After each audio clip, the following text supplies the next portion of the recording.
Hi guys, I just wanted to do you a quick informal video because this keeps coming up again and again, and I find it a really interesting one, and it illustrates a lot of points that I make through training really well in quite a compact, concise example.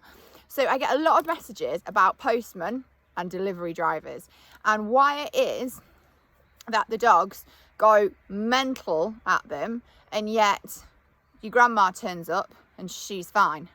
So the first thing I say to people is you've got to think like your dog. So basically, when you have guests into the house, they knock on the door. The dog may have grumbled or barked once or twice, but you act very normally. You open the door, you greet that person with a kiss or a hug or whatever, and you welcome them into your home. They then probably stay for at least a few hours, if not longer, overnight. And so the dog goes, oh, okay, you've come in, you're fine. Now, a postman or a delivery driver, as deliveries are getting more and more common, they come, they drop something off, which we understand why they're doing their job, and then they leave. But what the dog's done in the meantime is the dog has barked at them or growled at them as the postman's walked towards the door.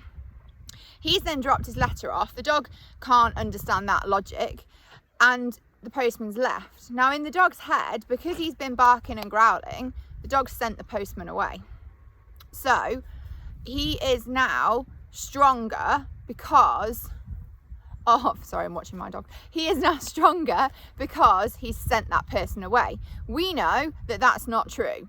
In actual fact, the delivery man or the postman's just done his job, but it makes the dog feel stronger and stronger and stronger every day, because in the dog's head, it's confirming the fact that he sent that person away. So he feels really strong in that area of sending that person away.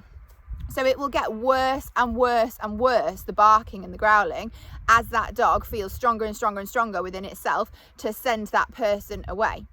So a lot of people say, well, what can you do about it?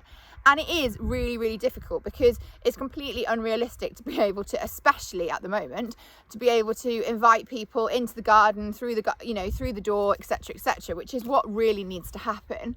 If you've got a dog that's safe and you've got a postman that is friendly and on your side, you can always leave out like a pot of biscuits, or some posties even carry them, they're great, so that you can actually flip this thing of the dog wanting to send that person away to actually a treat every day, and the dog welcoming that person onto their doorstep or into their lives, if you like, because actually it means biscuit.